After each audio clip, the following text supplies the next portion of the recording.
नमस्कार, सत श्री अकाल, राम राम सा, खमा गणी, वणक्कम, प्रणाम। आप सभी को ऑल्टरनेट मीडिया में फिर से स्वागत है। हमारे साथ जुड़े हुए पॉलिटिकल एनालिस्ट करण वर्मा जी, और मुद्दा बहुत इंटरेस्टिंग है। आखिरी तक बने रहिए, रहने पे आप मजबूर होंगे, क्योंकि आज हम डिस्कस करने वाले हैं भारत के अंदर 0.5 फ्रंट वॉर की।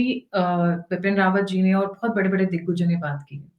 ये जो 0.5 फ्रंट वॉर है, कहते हैं ना, घर का भेदी लंका ढाए, ये ज्यादा खतरनाक है compare to the one sitting on the fences on our borders. क्यों? क्योंकि ये अंदर से इंफॉर्मेशन है, खोखला करना, उपद्रव क्रिएट करना, सिविल वॉर क्रिएट करना, इस तरीके की चीजों में ये ज्यादा निपुण है compare to the one sitting on the borders.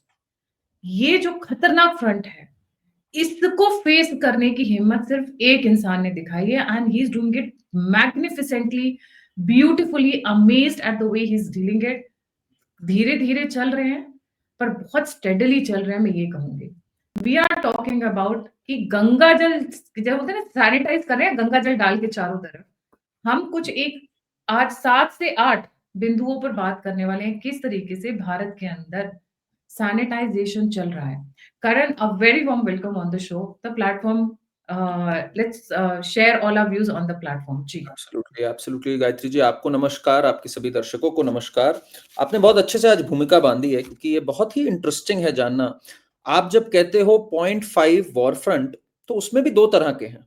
एक है जो सॉफ्ट इंटेलेक्चुअल कवर फायर देते हैं, और एक है जो वेपन्स उठा के एक्चुअल नाश करते हैं। क्वेश्चन आता है, ऐसा क्या हुआ जो इन्होंने किया? मैं सारी चीजों को जरा एक एक करके उठाऊंगा। मैं पहले खालिस्तान पे भी जाता हूं, फिर मैं नक्सल पे आता हूं। जरा खालिस्तान पे बड़ी सॉफ्ट अप्रोच रखी है इन लोगों ने, मैं कहूंगा, क्योंकि वहां पे वाकई में एक तरीके से दिल जीतना है, क्योंकि आग लगाने वाले बहुत लोग हैं। चाहे आम आदमी पार्टी की सरकार हो, चाहे कांग्रेस हो, इसलिए वहां हार्ड क्लीनिंग नहीं हो सकती। वहां अभी आपको एक बॉर्डर स्टेट भी है, एंड आपको एक तरीके से चलना है। तरीके से कैसे चली है सरकार, आप देखिए जरा। आपको याद होगा, अभी 2 दिन पहले की बात है, जगदीश टाइटलर जैसा व्यक्ति कांग्रेस के उस इवेंट पे था जहां मिशेल को प्राइज दिया गया। मिशेल कौन है जिसको प्राइज दिया गया? जिसने कहा था इलीगल ऑक्यूपेशन है इंडियन फोर्सेस का कश्मीर में। मतलब इन्हें पीस प्राइज भी देने को, Indira Gandhi peace prize, Michelle जैसी महिला ही मिली चिली की।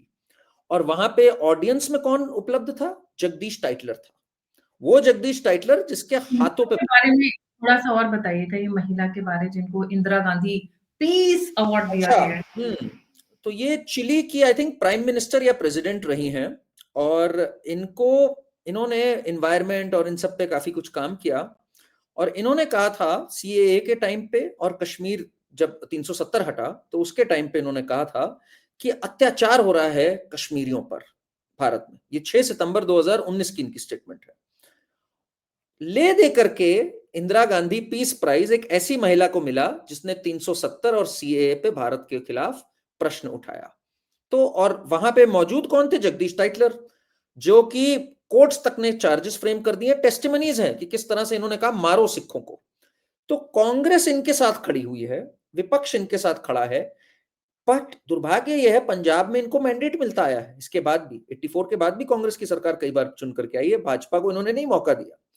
भाजपा क्या कर रही है वहां पर? लंगर पे से जीएसटी हटा दिया। वीर साहिबजादों के दिवस को 26 दिसंबर बना के कहा यह है बाल दिवस। ये नहीं कि जब चाचा नेहरू पैदा हुए थे 14 नवंबर वो है बाल दिवस। बाल दिवस है जब इन्होंने बलिदान दिया, हमारे वीर साहिबजादों ने। तो वो हल्के हल्के काम कर रही है। कॉरिडोर हो गया करतारपुर का। फिर जीएसटी जो लंगर से हटा, वो एक बहुत बड़ा गेम चेंजर है। आपका जो जलियांवाला बाग मेमोरियल है, उसका पुनर्स्थापना होना।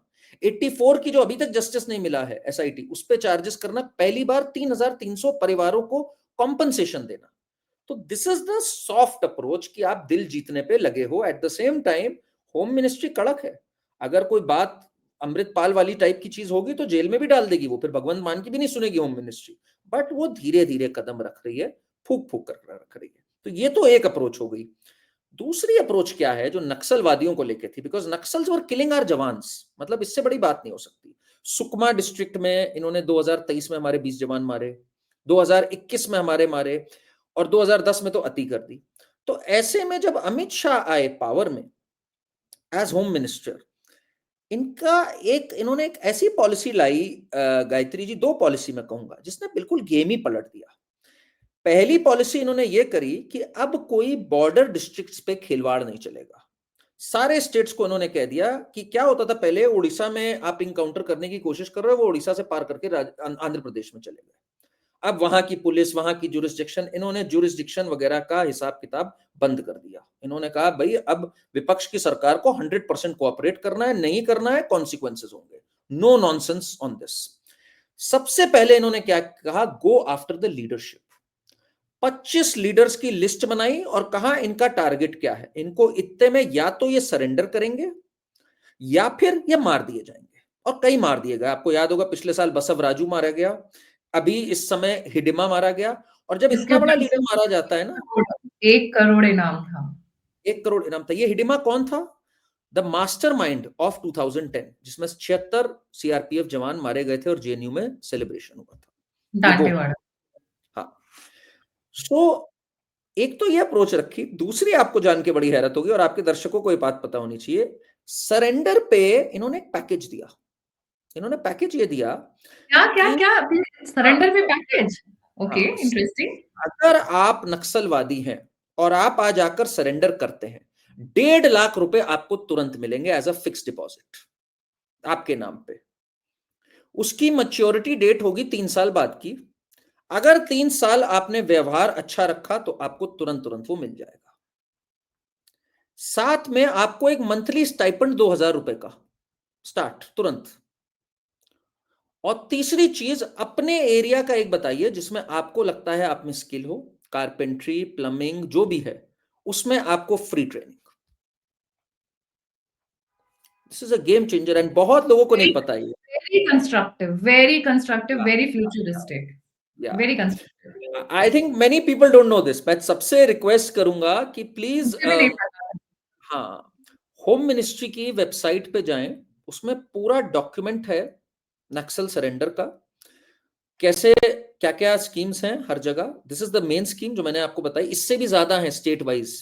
और ये पोस्टर्स हर जगह लगा दिए गए हैं ट्राइबल एरियाज में। और अभी अभी मैं खत्म नहीं हुआ, अब आपको एक इंटरेस्टिंग चीज और बताता हूँ, ये मैंने नोट करके रखी थी ताकि मैं आपको एग्जैक्ट पढ़ के सुना पाऊँ। ये तो बहुत ही इंटरेस्टिंग लगी थी मुझे। इसके सिवाय इनके पास वेपन्स बहुत थे, AK-47, AK-56। वेपन सरेंडर करने पे एडिशनल पैसे, मतलब कि, और उसका एक रेट कार्ड लगाया है इन्होंने पूरा। अगर आप AK-47 देंगे तो 15,000 रुपए मिलेंगे आपको। अगर आपके घर में 2 AK-47 है, सरेंडर करिए, 30,000 तुरंत ले जाइए। ठीक।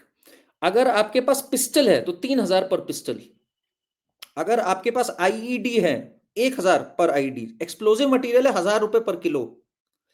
आइए, सामान सरेंडर करिए, तुरंत कैश लीजिए, पैसे पकड़िए, जाइए। अब एफडी भी इसके, लीजिए, स्किल की ट्रेनिंग भी लीजिए और मंथली पैसे भी लीजिए। जी, now this was a game changer. अब इससे खलबली मच गई बिकॉज ज्यादातर ये ट्राइबल्स थे। इनमें खलबली मच गई कि यार हमारे को तो एक अच्छा फ्यूचर मिल सकता है, 1.5 लाख रुपए की एक एफडी लो, मंथली स्टाइपेंड पाओ, वेपन्स भी सब कर दो। अब इनमें आपस में एक लड़ाई हो गई रैंक एंड फाइल में, जो कमांडर्स थे माओवादी के, कि भाई अब हमारे ही अपने नीचे के 3 कमांडर हमारे को फंसाने में लगे हुए हैं। फिर सरकार ने इनके इन्फॉर्मेंट से भी दोस्ती करी। तो ये मिला करके इतना बढ़िया प्लान बनाया अमित शाह ने एंड द होम मिनिस्ट्री ने कि आज कमर तोड़ दी। मतलब इस साल की अगर मैं बात करूं, I don't know, 200 plus have been neutralised, जो मार दिए गए हैं, जो सरेंडर करने के लिए कहे थे नहीं किए। 2,000 प्लस ने आई थिंक सरेंडर किया है। एंड ब्रेक थ्रू ईयर है ये वाला 2025 in so far as Naxal operations are concern. And March 2026 is when we become Naxal मुक्त फ्रॉम 182 डिस्ट्रिक्ट्स, यानी 1/3 of India in 2010 to Naxal मुक्त। मेरे हिसाब से गायत्री जी, ये हर कॉलेज, हर यूनिवर्सिटी, हर केस स्टडी में पढ़ाई जानी चाहिए। एक ऐतिहासिक मूव जिसमें सिर्फ वेपन्स नहीं यूज हुए हैं, इच्छा शक्ति भी हुई है और साथ में एक बीटिंग हार्ट भी दिखाया है लोगों को एक नई लाइफ जीने का। This is what we have done to tackle Naxalism. I will say very beautiful plan. आपने ना सिर्फ उनको पैसे दिए, उनको सशक्त किया, स्किल डेवलपमेंट एंड ट्रेनिंग, जो उनके हाथ में हुनर बहुत है। हाँ, राइफल पकड़ाने वालों को ऑब्वियसली बॉडी बैग्स चाहिए थे, बट हुनर बहुत है। जनरली अगर आप देखेंगे जो ट्राइबल वेलफेयर के जो क्राफ्ट्स लगते हैं, मेला लगता है, तो आप देखते जी, हैं कितनी सुंदर सुंदर चीजें निकल कर आती हैं वहां से। बिल्कुल। Moving, so we have spoken of Khalistan. We have hmm, spoken, by the way, Khalistan में एक एंगल आप ऐड करना भूल गए हैं। बताइए बताइए तकरीबन प्लीज। 12-15 जो थे ना, ज्यादा तंग कर रहे थे। कोई हम्म। कनाडा में, हाँ ऑस्ट्रेलिया हाँ। में, कोई पाकिस्तान में।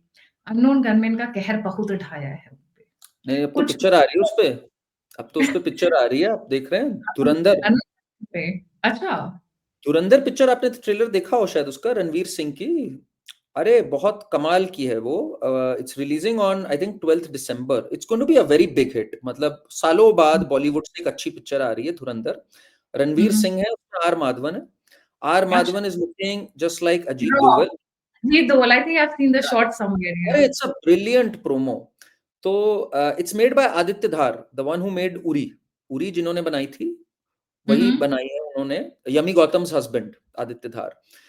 एंड बहुत ही कमाल की पिक्चर है। तो उसका जो प्रोमो है वो ये है कि बहुत साल पहले हमसे बॉर्डर पार किसी ने कहा था कुछ उखाड़ सकते हो तो उखाड़ लो, अब उखाड़ने का समय आ गया। And he is playing an unknown gunman, Ranveer Singh. That's interesting. या सो वो तो बिल्कुल सही कहा आपने। ज्यादा अगर कोई परेशान करेगा तो there are always ways. And we are not just a soft power, we are also a hard power भाई। वो तो है ही है। बुद्ध प्रॉब्लम है भी ना, है, कभी युद्ध आप भी है। किसी से सॉफ्टली डील करते हो ना, तो उनको समझ नहीं आती आपकी ताकत। और कई जी बार ताकत दिखानी पड़ती है। बोलते हैं ना, मैं बार-बार बोलती हूँ, भय बिन होए न प्रीत। जब तक बिल्कुल। आप दिखाओगे नहीं कि आप पावरफुल हो, तब तक हम्म। आपको सामने वाला हल्का लेता है। दिक्कत तो ये है। ये नक्सल ऑपरेशन ना गायत्री जी, इसमें एक परफेक्ट स्टडी है। जो 25 कमांडर थे उनमें पहले 5 को ठोक दिया गया, बसव राजू जैसे और अभी हिडिमा जैसे। फिर एक खलबली मची, पहले तो आपने धमाका किया, फिर आपने शांति की भी बात करी कि भाई ये रहा पैकेज। तो दोनों चीजें साइड बाय साइड जाती हैं। कोई एक चीज नहीं जाती कि अहिंसा ही करते चले जाओगे उससे मिल जाएगा कुछ आपको, या पैर ही छूते जाओगे उससे मिल जाएगा आपको। That that is a beautiful thing that needs to be studied. Modi ji ने वो लाइन कही थी, मुझे वही याद आ रही है। मोदी जी ने पाकिस्तान को कहा था, या तो रोटी खा लो और नहीं तो हमारी गोली भी तैयार है। तो हाँ। इनके लिए था, या तो गोली खा लो या फिर पैकेज तैयार है, जो भी आप चाहो। जी, moving on to something another very important, the cleaning operation, या मैं बोलूँगी sanitization that is happening across Bharat. मैं व्यूअर्स से बोलूँगी ये चीज़ें अभी आपने सुनी हैं, डिटेल्स हम्म। नहीं सुने हैं, ये बहुत ज़रूरी है जानना। अच्छा, हम्म। ये सब के लिए चाहे सैनिटाइजेशन हो, नक्सलिज़्म हो, खालिस्तान हो, बांग्लादेशीज़ हों, इसके लिए कुछ एक एजेंसीज़ होती हैं। पहले क्या है ना, आप अपना बेस तैयार करते हो, जो लोग हम्म। ग्राउंड में जाएँगे। थोड़ा-सा पहले उनके ऊपर कवर करते हैं। The changes which have been made in the organizations like NIA, IB, things like oh that. जी। Absolutely, oh absolutely. इनमें एक तो हायरिंग प्रणाली में इन्होंने जो चेंज लाया है, जो स्किल्स को देते हुए, तो एक लाइन कही गई थी। I was there in one of the training sessions, जो एक इनके एक ट्रेनिंग होते हैं जिसमें और भी लोगों को ये बुलाते हैं, एक जनरल टॉक का। तो उसमें इन्होंने कहा था कि हम एनआईए और आईबी में अब skills are the new grades. मतलब ग्रेड्स ही नहीं देख रहे हम, skills are the grades now. कि किस तरह की स्किल है। और आपको एक और मैं बताऊं, काफी लोकल लेवल पे people who have not been कि टॉपर्स रहे हों, वो लैटरल हायरिंग्स बहुत हुई हैं इसमें स्किल को देखते हुए। साथ में ऑपरेशनल करिए। आपको मैं बताऊं, पहले एक जमाना होता था इन सब की प्रेजेंटेशंस चलती रहती थी। अमित शाह इस कल्चर को चेंज करके लाए। I don't want presentations, I want plans. तो जब भी अब एक प्रेजेंटेशन होती है उसको प्रेजेंटेशन कहा ही नहीं जाता, उसको कहा जाता है ये प्लान है, ये एक ऑपरेशन ब्लैक फॉरेस्ट है। Give me plans, don't give me presentations कि पूरा आप इतिहास बता रहे हो फिर ये बता रहे हो। बताओ यहाँ कैसे कर सकते हैं। वहां पे लोकल किसी को इंक्लूड करना है, लोकल को इंक्लूड करो, उसके लिए हायरिंग प्रोविजन है। सिस्टम को बहुत फ्लेक्सिबल इन्होंने कर दिया। अगर ये फ्लेक्सिबिलिटी ना लाए होते, रिजिडिटी से चले होते, हम अप्रूवल और इसी सब में फंसे रहते। मुझे अभी तक याद है चिदम्बरम की एक स्टेटमेंट 2010 में, उसने कहा था I don't have the mandate to do more, ask the prime minister. तो हाथ बंधे हुए थे इनके कि भाई क्या कर सकते हैं, ये हमारे कार्य क्षेत्र में नहीं आता, ये उनके राज्य सरकार के क्षेत्र में आ जाता है। जब आप एनआईए और आईबी को दे देते हो तो फिर यह आपके ही कार्य क्षेत्र में आ जाता है, एक सेंट्रल एजेंसी के में आ जाता है। Plus the amendments in law जो हुए, जैसे भारतीय न्याय संहिता अब लेकर आए हैं, ये बहुत पहले अगर होता तो हम नक्सल मुक्त और पहले हुए होते। इसमें यूएपीए के प्रोविजंस जो चेंज हुए, जितने लोग इंटेलेक्चुअल क्रॉस फायर दे रहे थे इन सबको, जैसे कि ये जॉन दयाल टाइप के जो लोग होते थे जो धरने पे बैठ जाते थे और जेएनयू में होते थे, उनके खिलाफ और ऐसे लोगों के खिलाफ आज यूएपीए में भी प्रोविजंस है। This is a war against the Indian state. आप अगर वॉर अगेंस्ट इंडियन स्टेट कर रहे हो, वैसे तो राहुल गांधी कहते हैं I want to wage a war against Indian state, पर उसको छोड़ो, it is a punishable offence जिसमें फिर आपको बेल नहीं मिलेगी, फिर आप रोइएगा मत कि बेल हमें मिलनी है, बेल नहीं मिलेगी यूएपीए के कानून के तहत। यूएपीए की बाय द वे मांग उस टाइम पे, अब ये लोग बोलते हैं कि ये ड्रकोनियन कानून है, लाई कांग्रेस ही थी इसको, बिकॉज उनको पता था इसकी जरूरत है। बट वोट बैंक की राजनीति कहें, लेफ्टिस्ट का सपोर्ट कहें, क्या कहें, इस तरह से रुकी हुई थी। This government went clear about it. तो बहुत चीजें रिफॉर्म करी है इन्होंने इन terms of IB, NIA, ED. ED की जो हम बात करते हैं, करोड़ों की प्रॉपर्टियां जो इलीगल प्रॉपर्टीज थी, एक सो कॉल्ड नक्सलवादियों के पास भी प्रॉपर्टीज थी, फंड्स थे, सब कुछ था इलीगल ड्रग्स के थ्रू, उन सबको कॉन्फिस्केट करने का काम ईडी ने किया है। ईडी के जब हम कंट्रीब्यूशंस की बात करते हैं, ईडी का कंट्रीब्यूशन सिर्फ नेताओं को पकड़ना नहीं है, ईडी का कंट्रीब्यूशन बहुत बड़ा है नक्सल अफेक्टेड एरियाज में फाइनेंशियल क्राइम्स को रोकना। ये जो एफसीआरए के तहत एनजीओ से पैसा आता था इनको ऑपरेशंस चलाने के लिए, उस पे नकेल कसना। तो ये एक बहुत ऑल राउंड, आपने जो क्लेंजिंग की बात करी है वो हुई है, चाहे एनजीओ मार्केट हो, चाहे ब्लैक मनी हो, चाहे डिमोनेटाइजेशन रहा हो उस समय, उसने भी एक वार जरूर किया था इन पे, चाहे टेम्पररीली किया हो। तो ये सबका एक मिक्सचर है। पत्थरबाजी खत्म हो गई कश्मीर से, कैसे खत्म हुई वो? ये भी कोई छोटी अचीवमेंट थोड़ी है, पत्थरबाजी खत्म हो गई। कहां बुरहान वानी जैसे लोग थे, लोग जाते थे, ऑल गॉन। All gone. बहुत बड़ी ये क्लेंजिंग। आपने बहुत इंपॉर्टेंट पॉइंट रेज किया है। देखा जाए तो ये चाहे नक्सल एरिया हो, चाहे खालिस्तान हो, चाहे ये बांग्लादेशीज हो, जो फाइनेंशियल नेटवर्क है वही तो ऑक्सीजन, ऑक्सीजन तो वही है, उसी से तो ग्रो करते हैं ये लोग। दो दो चीजें इसमें, एक तो नारकोटिक्स पे स्टॉप होना बहुत जरूरी था, तो एनडीटीपी का जो कानून था वो बहुत रिफॉर्म किया गया इन्होंने, उसके प्रोविजंस टाइट किए गए। फिर एफसीआरए वायलेशंस के वजह से काफी एनजीओज और ये इलीगल्स ये खत्म हो गए। देन यूएपीए का प्रोविजन आया, तो एक तरह से इनकी कमर टूट गई इसमें, और एक खौफ भी आ गया।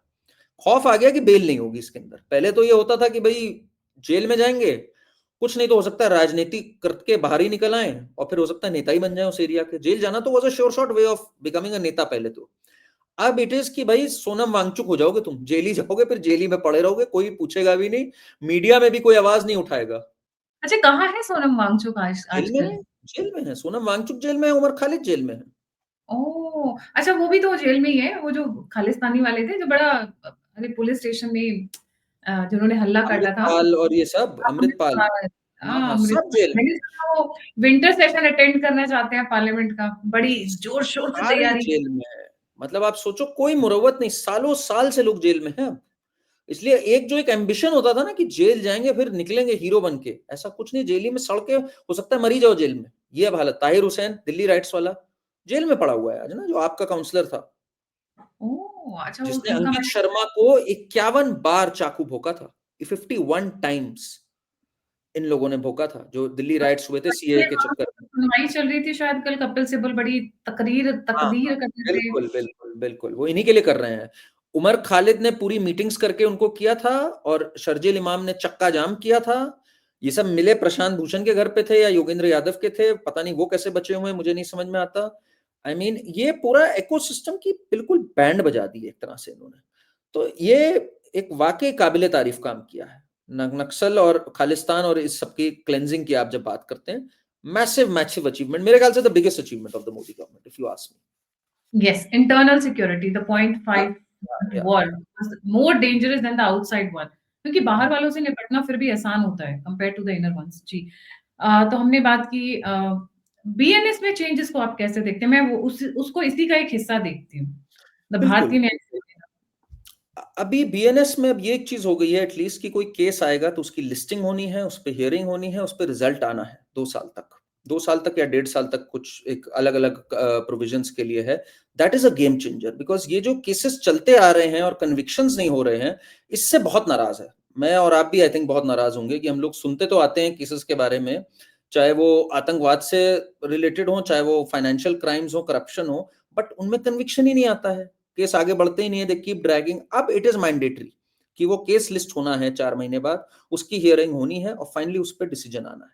बट ये तभी ठीक हो पाएगा गायत्री जी जब थोड़े से जुडिशियल रिफॉर्म्स आएंगे, और एंड ये जो बैकलॉग है केसेस का, ये कैसे हटेगा? Can AI help in this, can other means help in this? ये एक बहुत बड़ी चीज है। और मिलॉर्ड्स को भी छुट्टियां थोड़ी लेनी कम करनी पड़ेंगी। आई थिंक तभी ये चीज और हो पाएगा, बिकॉज इसके खिलाफ रेजिस्टेंस अभी बहुत आएगा जो मैं देखता हूँ। Judicial reforms is another leg जो सुधरना है, एंड इलीगल इमिग्रेंट्स को बाहर करना। बार बार अब अमित शाह कह रहे हैं, अमित शाह, लोग कहते हैं कि अरे अमित शाह इलीगल्स को बाहर क्यों नहीं, अरे Amit Shah has a lot on his plate भाई। खालिस्तान की क्लेंजिंग कर ली, नक्सल की क्लेंजिंग का मार्च 2026 कर दिया, और अब हर मीटिंग में बोल रहे हैं वो, ये जो घुसपैठियां हैं। घुसपैठिया। एंड एसआईआर भी यही है। एसआईआर भी क्या है, आज हम लोग पैक कर करके लोगों को देख रहे हैं वेस्ट बंगाल से बांग्लादेश जाते हुए, क्यों जा रहे हैं वो? उन्हें पता है उनका नंबर नेक्स्ट है, नक्सल्स का हो गया, अब इनका नंबर है नेक्स्ट। आपने वो देखा आज वो नेपाल भागने की कोशिश कर रहे हैं अपने सिलीगुड़ी वाले रास्ते से, सिलीगुड़ी कॉरिडोर से वहां निकल रहे हैं, या फिर वो फंसे हुए हैं बांग्लादेश और इंडिया के बीच में जो एक नैरो स्पेस है, मैंने सुना है वहां पे बहुत लोग फंसे हुए हैं। एक एक कॉलोनी में कितने कितनी घोस्ट एंट्रीज। एक तो आज एंट्री जो निकली है एसआईआर की, उसमें बेटे की एज माँ से ज्यादा थी। ऐसे कम से कम 500 एंट्रीज आई हैं। बेटे की एज है, माँ की एज उससे कम है। ठीक है, बेटे की एज है शायद 72, माँ की एज है 65, कुछ ऐसे है। तो इतनी फर्जी एंट्रीज, और वो भी एक ही समूह के, और सबके सब भाग रहे हैं। बिकॉज अभी क्या है गायत्री जी, ये अभी तो बस वोट देने का अधिकार जाएगा इनका। अभी इनका चिन्हित होके इनका बाहर जाने का अभी नहीं स्टार्ट हुआ है। तो they want to go before it takes an ugly turn, because अब समझ आ गया चल नहीं सकती इनकी। अब एसआईआर तो हुई, ममता ने कहा था खून की नदियां बह जाएंगी, ये हो जाएगा, ऐसा कुछ नहीं हुआ। एसआईआर हो रहा है, कुछ नहीं कर पा रहे हैं, झूठ फैला रहे हैं, ये मर रहे हैं, इससे ये प्रेशर आ रहा ममता है। बनर्जी ने एक लेटर लिखा है इलेक्शन कमीशन को एसआईआर के ऊपर। द हाँ, fall out word, she has used the word fall out in a threatening way. she has आपने said देखा? that there are, I think, 29 BLO officers who have committed suicide। इतना workload pressure आ गया। अब आप मुझे बताओ कि 28 लोग आपको लगता है वर्कलोड प्रेशर के कारण सुसाइड कमिट करेंगे? किसी एक की शायद मृत्यु हुई है जो कंफर्म्ड है, बाकी 27 का तो कुछ पता ही नहीं है, फैब्रिकेटेड है। एक की मृत्यु हुई है, but that was a heart attack. You can't say कि स्ट्रेस ही की वजह से हो रहा था। वी नेवर नो, मतलब। तो अब ये किस हद तक चले गए हैं कि कह रहे हैं एसआईआर की वजह से इतना स्ट्रेस हो रहा है कि लोग मर रहे हैं। मतलब बहाने भी ऐसे सुनने में आए कि क्या बोला जाए इनके बारे में। आप सोचो ना जरा। बिहार में लोगों ने सुसाइड नहीं किया, सारा स्ट्रेस वेस्ट बंगाल वालों को ही आ बंगाल गया में है। आ गया स्ट्रेस कि इतनी तेज काम हो रहा है कि रात रात भर जाग रहे हैं अपने परिवार पे। वो फैमिली वैल्यूज पे भी ज्ञान दे रही है कि भाई इनकी वर्क लाइफ बैलेंस भी होना चाहिए। एसआईआर करेंगे तो वर्क लाइफ बैलेंस इफेक्ट हो रहा है, घर में महिलाएं इफेक्ट हो रही हैं। तो अब ऐसे ऐसे दार्शनिक ज्ञान दे रही है ममता बनर्जी, मैं क्या बोलूं अब इस पे। जनता देख ही रही है इस चीज को। वैसे वो एंटरटेनमेंट देने में पीछे नहीं हटती हैं। एक टाइम पे हाँ, केजरीवाल थे एंटरटेनमेंट में, एक टाइम पे ये है। केजरीवाल को अब आई आई जस्ट होप दिल्ली की जनता एंटरटेनमेंट वैल्यू से मिस ना करना स्टार्ट कर दे। मुझे ये बड़ा डर लगता है पॉलिटिशियंस में। बिकॉज जैसे अमेरिका ने एक स्टेज पे ट्रम्प को मिस इसीलिए करना स्टार्ट कर दिया था कि यार एंटरटेनमेंट डोज नहीं मिल रही है हम लोग को, इसको वापस लेके हाँ, आओ। खुद मिल रही है। तो अब वही मैं बोल रहा हूँ। तो I I hope people understand that when you elect a clown you get a circus. तो देश है ये सर्कस नहीं है। तो ममता दीदी का भी अब मुझे अभी तक वो दिन याद आता है, 19 सितंबर 2017 ममता बनर्जी धरने में बैठी थी जब एक सेंटर से ऑर्डर आया था कि 40,000 लोगों को डिपोर्ट करना है। उन्होंने कहा था अरे रोहिंग्या भी तो इंसान होते हैं, हमारे आपकी तरह इंसान है, वो कोई आतंकवादी थोड़ी हैं। तो in the Mamata same Banerjee, thing she added कि ये हमारे भाई बंधु हैं, ये भी हाँ, हाँ, भारतीय ही है। ये भी बात है। रिमेंबर? या उस पे बहुत कंट्रोवर्सी हुई थी। तो Mamata Banerjee is one of, I consider, मैं तब क्या बोलूं, I consider one of the big threats to internal security right now. अगर एक बड़ा थ्रेट है इंटरनल सिक्योरिटी भी, क्यों एक्सटर्नल मैं कहूंगा, बिकॉज बॉर्डर स्टेट है एंड पूरा नॉर्थ ईस्ट और उस सबसे रिलेटेड हो जाता है। तो बांग्लादेश एंड पूरा सराउंडिंग एरियाज, आई थिंक बहुत क्रूशल है कि Bengal has to be reined in somehow. मैं तो हमेशा से दंग रहा हूं कि बंगाल में प्रेसिडेंट रूल कैसे नहीं स्टैब्लिश हुआ after Murshidabad and Malda and so many other riots. But one thing this government has done is, I believe, सब कुछ क्लीन कर दिया है। अब दो जगह बची हैं जहां पूरी तरह क्लीनिंग नहीं हुई है, एक पंजाब है, एक बंगाल है। पंजाब में खालिस्तानीज को तो रेन इन कर दिया, भगवंत मान की हिम्मत नहीं है कुछ हैंकी पैंकी कर ले। पर बंगाल में जो ममता बनर्जी का रेजिस्टेंस है वो एक सीरियस थ्रेट है अभी। आई थिंक वो हम 2026 टिल 2026 हमें उस पर बहुत सीरियस कुछ देखने को मिलेगा with Bengal elections coming. I really believe that. I think will need an army for conducting the elections free and fair, क्योंकि जिस तरीके का वहाँ का सिचुएशन है, माहौल है, जीनोसाइड पे उतर आते हैं। लास्ट टाइम जब स्टेट असेंबली इलेक्शंस हुए थे, आपको याद होगा, आई एम श्योर आपने भी फॉलो किया होगा, किस तरीके से लोगों को असम में जाकर शरण लेनी पड़ी थी, बीजेपी सपोर्टर्स या फिर जो भी टीएमसी का नहीं था, सबको भागना पड़ा था, इन शॉर्ट। वो चाहे कम्युनिस्ट पार्टी के ही क्यों न हो। पोस्ट पोल वायलेंस इतनी खराब थी और एक कन्विक्शन तक आ गया अब तो उसमें। टीएमसी का वर्कर ही था जो कन्विक्ट हुआ पोस्ट पोल वायलेंस में, जो 2021 वाला चुनाव था। उसके बाद एक होता है गायत्री जी की एक बार हो गया, दो बार, बेशर्मी है।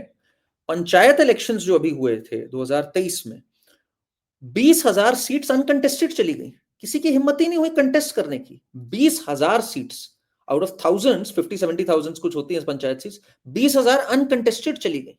सोचिए आप जरा, जो खौफ था। 53 डेथ्स हो गई जिसमें कांग्रेस वर्कर्स तक मर गए। कांग्रेस के एक मोंडाल जी हैं जिनकी डेथ हुई, और अधीर रंजन चौधरी ने राहुल गांधी से कहा इनके बारे में बात करो, हमारे वर्कर्स मारे जा रहे हैं। राहुल गांधी तब उस नशे में थे, ये इंडिया अलायंस के, जो कि अब रही नहीं, कि इन्होंने एक शब्द नहीं कहा अपने वर्कर तक के बारे में। अधीर रंजन चौधरी से मल्लिकार्जुन खड़गे ने कह दिया, अधीर रंजन चौधरी ने थोड़े दम दिखाने की कोशिश करी थी ममता के खिलाफ, आपको याद होगा, किनारे लगा दिया मल्लिकार्जुन खड़गे ने। आज अधीर रंजन चौधरी कहीं नहीं है। तो they know don't way. Care, they don't care, Congress and all don't care about even their workers dying. And ये इतनी वायलेंट रजीम है ममता बनर्जी की, इसको अगर अब नहीं कंट्रोल में लाते तो बहुत बड़ा डिजास्टर होने की ओर है हम लोग। पर मुझे ऐसा लगता है थोड़ा सा मोराल टूटा है। ये एसआईआर हो रहा है, कोई कुछ नहीं कर पा रहा है, थोड़ा सा मोराल टूटा है इनका। आई होप और टूटे, जरूरी है ये। And we need Amit Shah at the place. Amit Shah के सिवाय अगर कोई और होता, would have been very very tough. ये इन्हीं की स्ट्रेंथ है और इनका कंप्लीट जो सपोर्ट है इनको पीएम से, because PM is fully convinced that Amit Shah means business, and इनको फुल लिबर्टी दे रखी है। अगर ये ना होती, ये संभव नहीं था जो हुआ है। उसका एक बहुत भी रीज़न है, वो खुद भी इसी इसी चीज़ को झेल कर आगे बढ़े हैं। ग्राउंड जो उनके साथ हुआ 2002 के बाद में, एग्जैक्टली तड़ीपार एग्जैक्टली। कर दिया गया। He has learned lot of tough lessons on the ground. He was home minister एक ऐसे समय पे जब गुजरात में एक टर्मोइल था, पूरा कंप्लीट टर्मोइल था। गुजरात में दंगे तो 2002 में हुए, उससे पहले भी वहां पे दंगों की घटनाएं और ये सब बहुत ज्यादा थी। एंड वहां पे he was home minister. And home minister आने के बाद जब इन्होंने कड़क एक्शन लिया गया तो ये फंस गए उल्टा। इन पे एक प्रताड़ना स्टार्ट हो गई, इन पे केसेस आ गए। तो इन्होंने देखा है कि कैसे इस चीज को मैनूवर किया जाता है। मुझे लगता है ये भी बहुत इवॉल्व किया है गायत्री जी, बिकॉज अब इन्होंने सिर्फ हार्ड अप्रोच नहीं रखी, ये समझ गए एक तो कानून को चेंज करना जरूरी है, अदरवाइज यही कानून आपको फंसा देगा कहीं ना कहीं। तो कानून भी चेंज किए और इनको ये भी समझ आ गया कि अब ये छोटा राज्य नहीं है, अब मैं देश की बात कर रहा हूं, मैं सबको ठोक के नहीं चल सकता। मैं वही एक बात कहता हूं, जब भी लोग बात करते हैं तो बुलडोजर की अपनी एक वैल्यू है, बट ये जो रिलीफ पैकेज इन्होंने रिहैबिलिटेशन पैकेजेस दिए हैं, ये टच जो है ना, ये टच ने ये काम सफल बनाया है कि मेन स्ट्रीम में आना है। आप सबको नहीं ठोक सकते हो। इन्होंने जो मेन स्ट्रीम में ले आए ना उनको, ये I think he is evolved, is understood कि सबसे लड़ाई करके नहीं होता। मुझे लगता है जब कोई व्यक्ति ना स्टेट से सेंटर पे जाता है तो ये बहुत बड़ा एक चेंज आता होगा। कल को अगर अगर योगी आदित्यनाथ भी आते हैं सेंटर में किसी रोल में, वो रियलाइज करेंगे कि बुलडोजर चलाना आसान है एक स्टेट में। जब आप कंट्री में हैं तो एक अंग्रेजी में कहावत होती है ना, आयरन फिस्ट इन अ वेलवेट ग्लव। तो आयरन फिस्ट जरूर होगी बट एक वेलवेट ग्लव भी होगा। कैरेट एंड स्टिक दोनों के हिसाब से आपको चलना पड़ेगा। वो आई थिंक इनकी जो ट्रेनिंग हुई वो गुजरात में बहुत अच्छी हुई, और जो खुद की प्रताड़ना हुई उससे हुई बहुत बड़ी। एक और स्टेटमेंट है इंग्लिश की, something that brought you here will not take you there. True bulldozer state में चला के आप ख्याति पा सकते हैं, पर you have to multiply by 28, 28 states हैं। ट्रू तो it true. Will not take you there. So you have to change approaches, you have to change strategies, you have to change the outlook. Deal करने के तरीके को अपना बहुत change करना पड़ता है, बहुत इवॉल्व करना पड़ता है, मैं ये कहूँगी। बहुत ज्यादा करना पड़ता है। और आपको मैं बताऊं एक और बहुत आप कहूं मैं एक भाग्य की बात और ईश्वर की कृपा की बात, कि 2021 और 23 में दो बड़े हमले हमारे जवानों पे हुए थे, नक्सल हमले, जिसमें 10 जवानों की मृत्यु हुई। That was from Chhattisgarh. Chhattisgarh is one of the worst affected. आज भी जो 12 डिस्ट्रिक्ट्स हैं उसमें से मेजरली छत्तीसगढ़ से ही रही थी। छत्तीसगढ़ में तब कांग्रेस की सरकार थी और सब एक्सपेक्ट कर रहे थे कि 23 में भी कांग्रेस ही शायद जीतेगी। Not not many were thinking कि बीजेपी जीत जाएगी। आपको याद होगा जब छत्तीसगढ़ का रिजल्ट आया था, सब सरप्राइज थे हम लोग। सब सब शौक थे, सरप्राइज थे। हाँ, उसने गेम चेंजिंग काम किया। जहां 23 में बीजेपी की सरकार आ गई, बिकॉज आपको पुलिस का भी सपोर्ट चाहिए होता है, फिर तो जो स्पीड अप हुआ है छत्तीसगढ़ का क्लेंजिंग, वो कमाल हुआ है। तो जो लोग बोलते हैं ना डबल इंजन सरकार से क्या हो जाता है, इन तरह की जगहों पे बहुत काम हुआ है डबल इंजन की सरकार से। और एक और काम किया इसने, बीजेपी की सरकार ने, कि जिन राज्यों में नक्सल इफेक्टेड है वहां के सीएम से बहुत बना के रखी है इन्होंने। आप देखो उड़ीसा, उड़ीसा में आज तो इनकी सरकार है, फिर ऑपरेशंस बहुत तेज आगे बढ़ गए। जब इनकी नहीं थी, they had a very good relationship with Naveen Patnaik.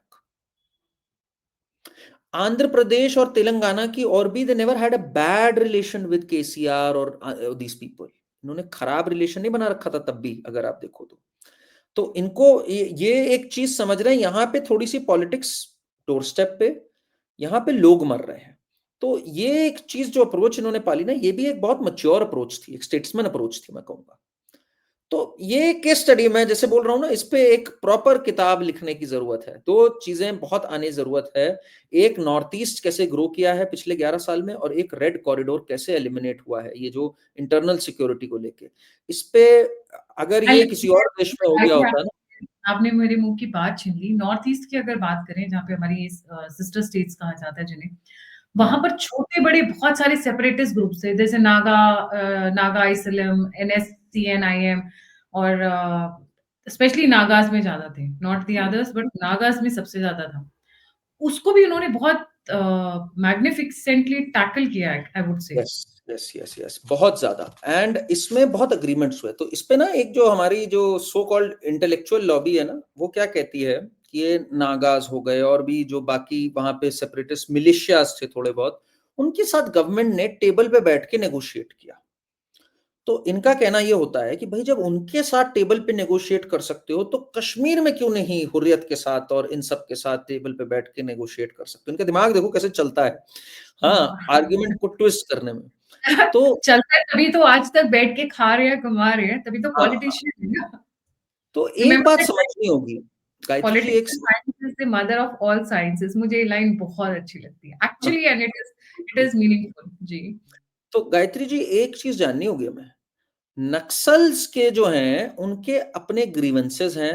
उनका मानना है उनके यहाँ डेवलपमेंट नहीं हुई, उनसे लैंड छीन ली गई। अगर हम पुराने में जाएं नक्सलबारी में, तो it was a protest against the land owners and गलत सोच, बट मतलब ये पूरी चीजें जो वहां पे आतंकवाद है, उसकी एक कट्टर सोच है जिसका कहना है मेरा ही मजहब सही है, बाकी सब गलत है।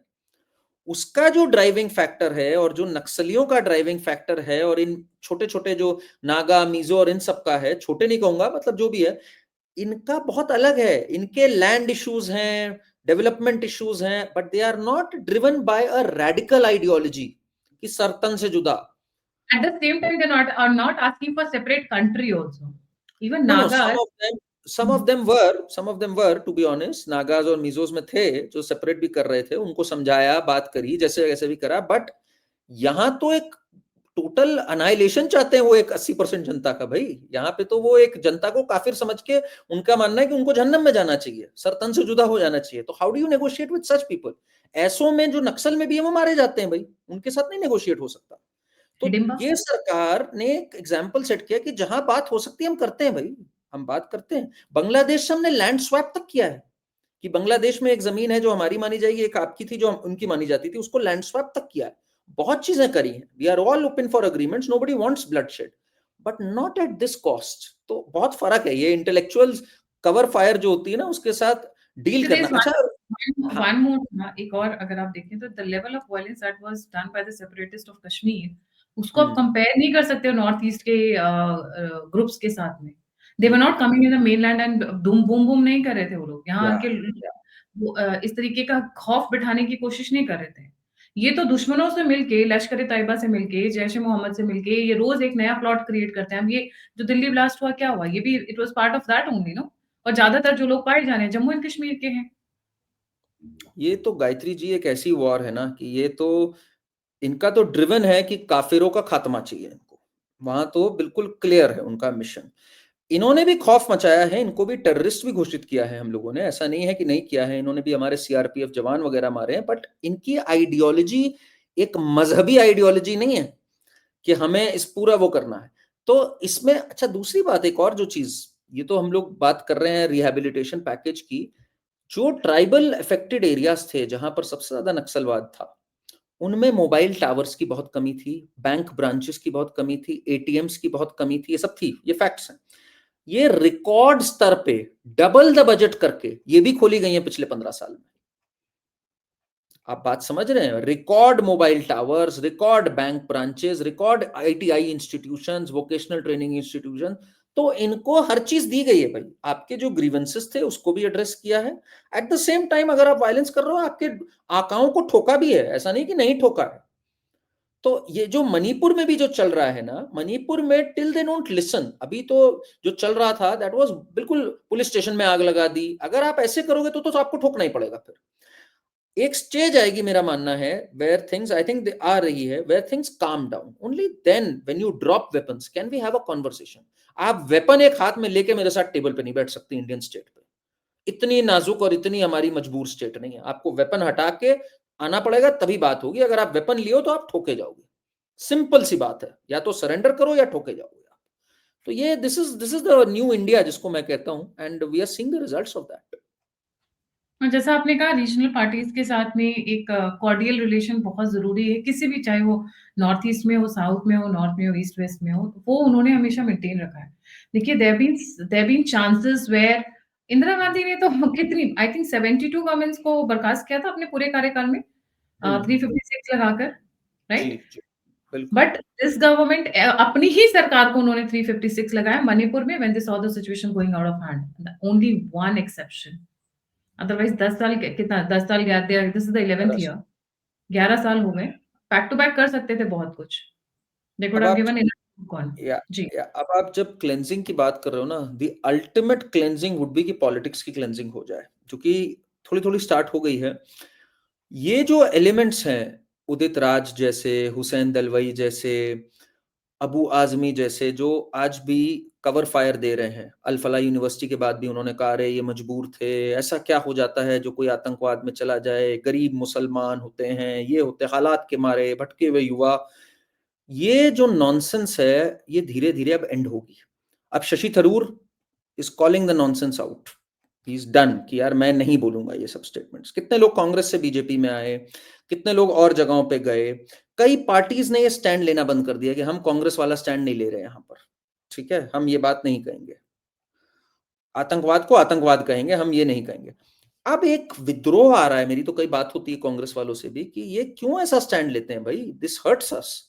जो ग्राउंड वर्कर है, अभी एक डिबेट थी मेरी एक चैनल पे, उसमें एक कांग्रेस का वर्कर था डिबेट में, उसने अपोज कर दिया कांग्रेस के स्पीकर पे कि आप क्यों इनको कवर फायर देते हो भाई, अल फलाह यूनिवर्सिटी वालों को, हमें नहीं पसंद है ये करके आप हमारे कामों पे पानी फेर रहे हो। कितनी हार और होगी हमारी जब आप जागोगे कि ये पीपल डोंट लाइक दिस भाई। तो ये अब एक क्लेंजिंग चल रही है। अभी मोदी जी ने एक स्टेटमेंट कही थी कि कई युवा आते हैं कांग्रेस से, वो कहते हैं पार्लियामेंट अटेंड करना चाहते हैं, अपना करियर आगे बढ़ाना चाहते हैं, पर कांग्रेस हाईकमान से आ जाता है कि भाई नहीं बोलो, मत जाओ। तो अब एक विद्रोह हम लोग धीरे धीरे देखेंगे। जैसे कई पार्टीज हैं जो आज राष्ट्रवादी पार्टीज हैं, मैं सिर्फ बीजेपी को नहीं मानता, बीजेडी है, जैसे नवीन पटनायक हैज बीन वेरी राष्ट्रवादी। मायावती की भी पार्टी रही है काफी हद तक, हाँ हो रही। हाँ, तो अब ये एक अवेकनिंग आ रही है कि भाई देश के खिलाफ और ये नक्सलियों के साथ और खलिस्तानियों के साथ बोलना अच्छी चीज नहीं। बहुत विद्रोह हुआ है कांग्रेस में, मैं आपको इंटरनल बता रहा हूं, जो ये जगदीश टाइटलर को लेके आए इस इवेंट पे। कैसे आप ले आए जगदीश टाइटलर को भाई, और कोई नहीं मिल रहा था आपको, कोई नहीं मिला आपको, जगदीश टाइटलर लाना है आपको जिसने सिखों को मारा। सिख बहुत नाराज हैं इस बात से, पंजाब बहुत नाराज है। मैंने तो पंजाब से एक सवाल पूछा जब मैं चैनल पे गया, आप क्यों इनको वोट देते हो भाई, नरसंहार का खून इनके हाथों पे। टाइटलर जैसे लोग, जो लोगों ने टेस्टिमनीज दे रखी कि इसने मारा, ढूंढ ढूंढ के मारा उस समय 84 के दंगों में, इसको ये लोग सर पे चढ़ा के रखे हुए, सज्जन कुमार, जगदीश टाइटलर। आप क्यों इनके पास जाते हो? झूठ बोलते हैं राहुल गांधी बाहर जाके कि क्या सिख यहां पगड़ी भी पहन पाएंगे। इतनी शर्मनाक बात है ये गायत्री जी की गुरपतवंत सिंह पन्नू, जो सिक्स फॉर जस्टिस वाला है, ये कहता है हाँ राहुल गांधी सही कह रहे हैं, पता नहीं सिख वहां पे पगड़ी पहन पाएंगे कि नहीं। एंड वहां पे वो री इनेक्ट करता है ऑन्टेरियो में पूरा सीन, जैसे इंदिरा गांधी को मारा जाता है। इंदिरा गांधी को मारने वाला पूरा सीन री इनेक्ट करते हैं ये लोग। राहुल गांधी एक शब्द नहीं बोलता, और वो कहते हैं नहीं नहीं हम राहुल गांधी के साथ खड़े हैं। तुम्हारी दादी को लेके वो ये भद्दी टिप्पणी कर रहे हैं, तुम तब भी उनके खिलाफ कुछ नहीं बोल रहे हो। तो ये अब लोग सोचने लग गए हैं कि ये कहाँ जा रहे हैं हम लोग भाई, राजनीति पे इतना कि आप अपनी दादी के जो हत्यारे थे, जो खलिस्तानी थे, जो भी थे, उनके खिलाफ आप नहीं बोल पा रहे हो। गुरपतवंत सिंह पन्नून जैसे लोग कह रहे नहीं नहीं we stand with Rahul Gandhi. Yasin Malik की वाइफ चिट्ठी लिख रही है राहुल गांधी को। मतलब जो भी एक आतंकवादी हो, सेपरेटिस्ट हो, खालिस्तानी हो, वो चिट्ठी राहुल गांधी को लिखता है। इल्हान उमर के साथ मिलते हैं राहुल गांधी जब बाहर जाते हैं तो this this people are seeing, and ये इसका अंत में जो मंथन होगा ना, वो होगा कि राजनीति में क्लेंजिंग मिलेगी। Then we can focus on major issues कि भाई पहले तो सब राष्ट्रवादी हैं, सब पहले राष्ट्र का भला चाहते हैं, फिर डिबेट हो सकती है हम कैसे कर सकते हैं, आपका तरीका ये, हमारा तरीका ये, let's see what is better. अभी तो we don't have a choice ना भाई, एक तो राष्ट्र के साथ, एक कह रहा है I have to fight the war against the Indian state. मतलब कैसे, फिर हमारे पास चॉइस क्या बची फिर एज राष्ट्रवादी पीपल। राइट। और क्लेंजिंग इन पार्टीज की इस तरीके से भी हो रही है, जो पार्टीज सिर्फ पैसे के दम पर, रीजनल पार्टीज जिनमें परिवारवाद है, वो पार्टीज लोगों को अच्छे मौका ही नहीं मिल रहा। आप जैसे आप ये बात कर रहे हैं, कांग्रेस की बात कर रहे हैं, कांग्रेस के अंदर एक बात बताइए, Congress was never like this, it was not always like this, I would say not never like this, not always like this, कि एक फैमिली ने कब्जा कर दिया है। We have had some very big big मतलब legendary leaders and politicians in Congress. आज सो हालत देखिए। Each and every legendary leader जो भी आप बोलते हो उसको साइडलाइन कर दिया परिवार ने। प्रणब मुखर्जी एक अच्छे लीडर, उनकी बेटी ने क्या कहा कि जब इनको भारत रत्न मिल रहा था, एक कांग्रेस के व्यक्ति ने कांग्रेचुलेट नहीं कहा, कहा ये तो संघी हैं। द बताइए। Language they use for Pranab Mukherjee बहुत डिसरिस्पेक्ट करी। पीवी नरसिम्हा राव, जो जब 91 के रिफॉर्म्स आए, he was at the heart and centre of it, उनकी बॉडी को एंटर नहीं करने दिया 24 अकबर रोड पे। आपको याद होगा वो वाला सीन, बहुत फेमस है वो सीन। आप उसकी बात करें, उनकी बॉडी को जब जलाया जा रहा था, लास्ट में जब सब चले गए, तो dogs were snatching his body. या सोचिए इससे जरा। ज्यादा शर्मनाक क्या हो सकता है? जहां उनका अंतिम संस्कार हुआ, वहां पे कुत्ते नोच रहे थे उनके शरीर को, एक प्राइम मिनिस्टर रहे इंसान के साथ। अरे ये इन्होंने सरदार वल्लभ भाई पटेल की नहीं की, जिन्होंने पूरे लाल भारत को बहादुर शास्त्री, बनाया। लाल बहादुर शास्त्री, लाल सरदार बहादुर वल्लभ भाई पटेल, तो इनके यहाँ जो टैलेंटेड हुए, और आज की डेट में वो शशि थरूर होते जा रहे हैं। जो व्यक्ति हल्का सा भी टैलेंटेड है, जिसने कुछ अचीव कर रखा है, जो आज अगर बोल रहा है, उसको साइडलाइन कर दे रहे हैं ये लोग। तो ये कल्चर में अब एक रेवोल्यूशन आना चाहिए भाई। मैं तो चाहता हूँ विपक्ष एक स्ट्रांग हो, मैं रियली में चाहता हूँ एक स्ट्रांग विपक्ष हो हमारे पास। That is how it will. Monopoly is never good in any business, in any politics. It doesn't serve the consumers best. Power corrupts and absolute power corrupts you absolutely. Totally, totally, totally. तो मैं तो चाहता हूँ कि भाई ये cleansing Modi ji opposition इसकी कर दें।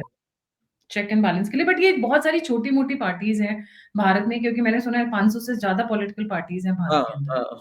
राइट? तो तो मैं ये देखती हूँ कि उधर भी क्लेंजिंग काफ़ी अच्छे से चल रही है, बहुत इसमें अच्छे। इसमें आपको एक बात बताऊँ, इसमें जो क्लेंजिंग है ना, सबसे बड़ी इलेक्टोरल बॉन्ड्स के को लेके जो बात आई, और इलेक्टोरल बॉन्ड्स को अनकॉन्स्टिट्यूशनल घोषित कर दिया सुप्रीम कोर्ट ने without giving us an alternate. That's a disaster मेरे हिसाब से।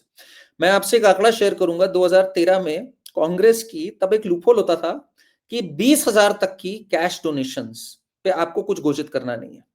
तो कांग्रेस का जो पूरा पार्टी की फंडिंग थी, उसमें 89% डोनेशंस सब 20,000 से कम थी। कितना कन्वीनियंट है कि नहीं है ये?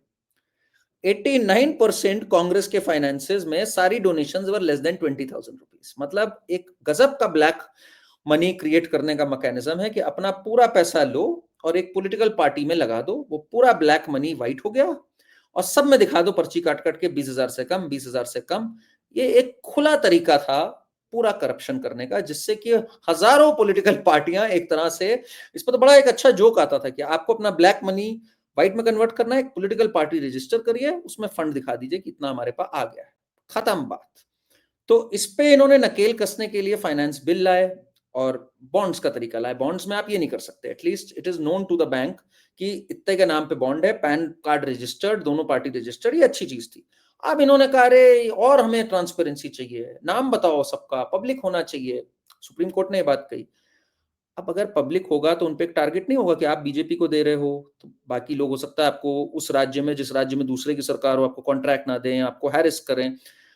ये सब कोई चर्चा नहीं करी सुप्रीम कोर्ट ने। सुप्रीम कोर्ट ने कहा अनकॉन्स्टिट्यूशनल, मतलब कि पुराने धर्रे पे चले जाओ या जो मर्जी करो। अब तो इलेक्टोरल बॉन्ड्स ने बहुत कस के इनके फंड्स की पिटाई करी थी, कई पार्टीज आउट ऑफ ऑर्डर हो गई थी, ये जो छोटी fly by the night operators जो होती हैं वो सब चली गई थी। बट अब फिर एक क्राइसिस है बहुत बड़ा, एक हमारे लिए अभी भी blockade, Gayatri ji, is the judiciary.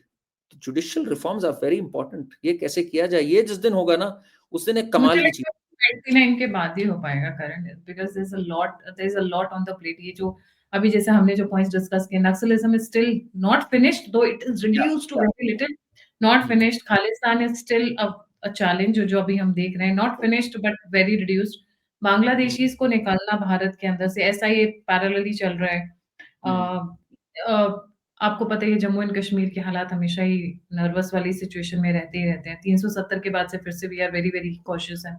मुझे ऐसा लगता है कि एटलीस्ट इस टर्म में नहीं हो। डिफिकल्ट होगा, चैलेंजिंग बहुत है, क्योंकि ऑलरेडी बहुत सारी प्रॉब्लम्स है जिनको डील कर रहे हैं, एंड दीज नहीं, आर नॉट इस स्मॉल इस प्रॉब्लम्स। इस टर्म का तो बड़ा क्लियर है। मैं अगर आपको बताऊं, जो मैं क्रोनोलॉजी समझ पा रहा हूं, एसआईआर होनी है, फाइनली डीलिमिटेशन होनी है, एनआरसी होनी है, ये तीन चीजें होनी है, और मैसिव वॉर होनी है अगेंस्ट दिस घुसपैठिया, बिकॉज एसआईआर एनआरसी से आएगा। एनआरसी मुझे नहीं लगता अभी हो पाएगी, डीलिमिटेशन वगैरह तो होगी। एनआरसी अगर कर पाती है ये सरकार दम दिखा के तो मजा आ जाएगा।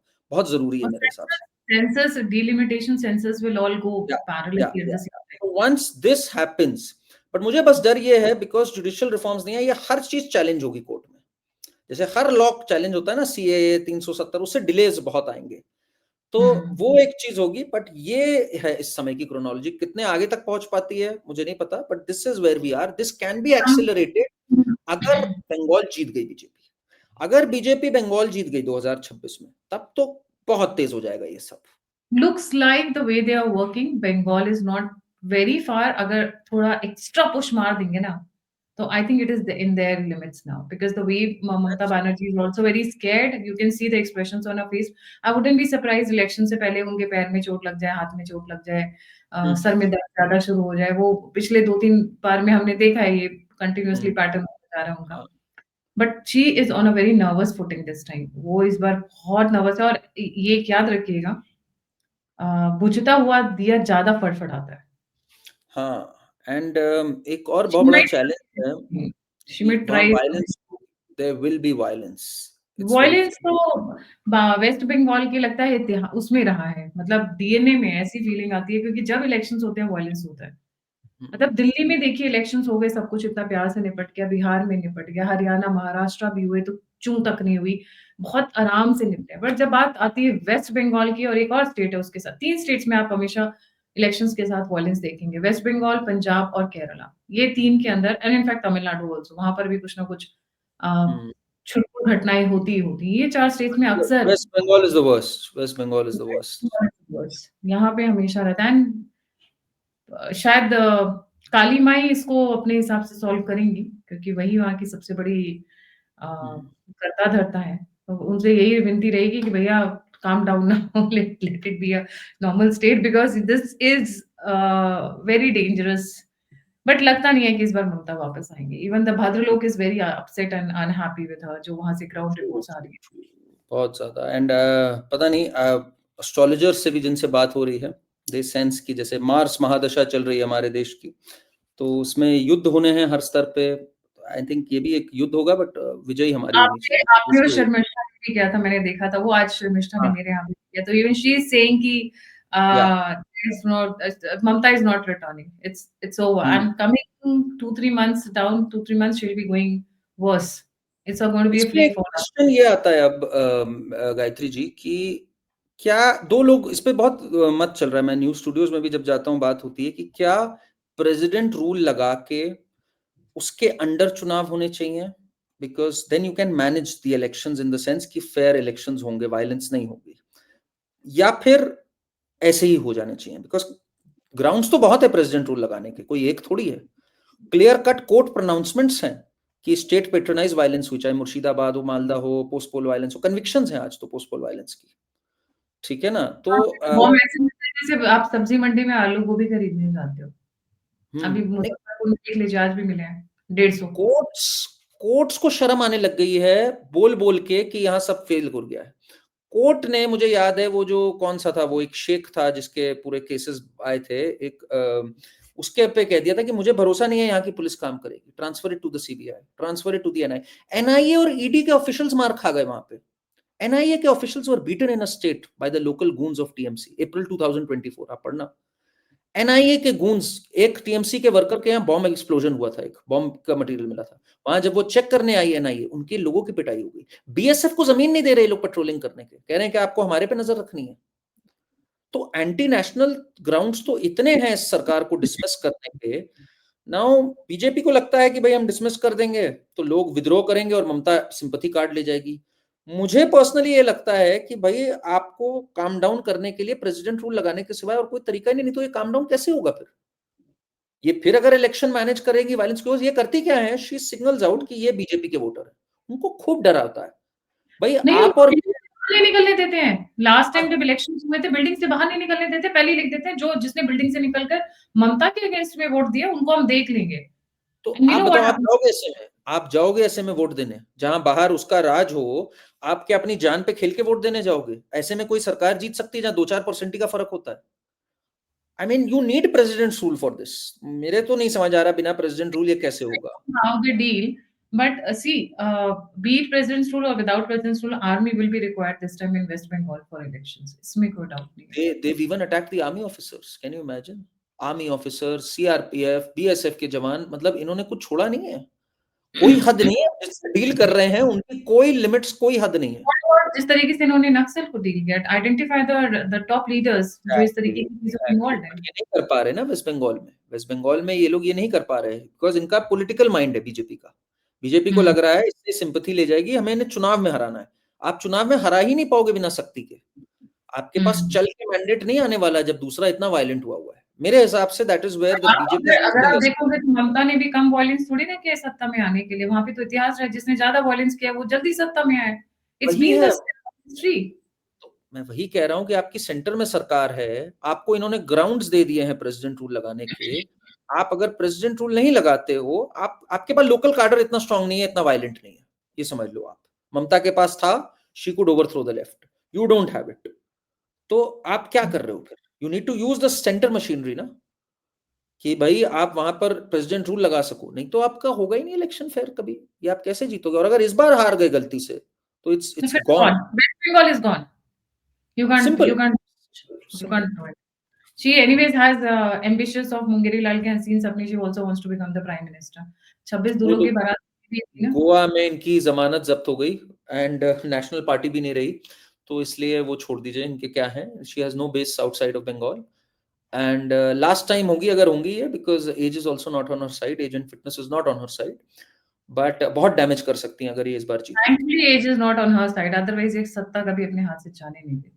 Thankfully और भगवान भी अगर ये जीत गई, ये अभिषेक बैनर्जी को पूरा देकर जाएंगी, बीच टर्म से रिटायर होंगी, that will also not be good. She should lose, she has to be rejected, she has to face a defeat अगर बंगाल को हील करना है तो। सिंपल, और कोई तरीका नहीं है। She has to lose this election, that's how I see it. जी, thank you so much Karan, it was a very holistic discussion जो हमने किया। Amit absolutely. Shah very bright future. And अगर मैं ये कहूँ कि इस टर्म को जैसे अगर आप तीनों टर्म्स को देखोगे जो मोदी गवर्नमेंट के रहे हैं, तो एवरी फर्स्ट सेकंड टर्म के एक-एक अपने डिस्टिंक्ट फीचर्स रहे हैं। मैं इस टर्म को अगर कहूँ, ये जो हमारा 2024 से शुरू हुआ है, I would say law and order internal security is the USP या is the landmark जो इस 2000 ये जो थर्ड टर्म का इनका है कि इनको पूरा सफाई करना है। So they are working on that very very well. 2024 election जीतने के बाद से आई थिंक इनका शुरू हो चुका है पूरा कि इस बार ये क्लेंजिंग पूरी सैनिटाइजेशन करने का है। 2025 पिछले 15 से 20 साल का सबसे डिफाइनिंग ईयर रहा है ऑन फैक्ट्स।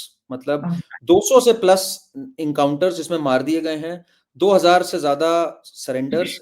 हिस्टोरिक ईयर है 2025 in terms of national security, बिल्कुल कोई शक नहीं है इसमें।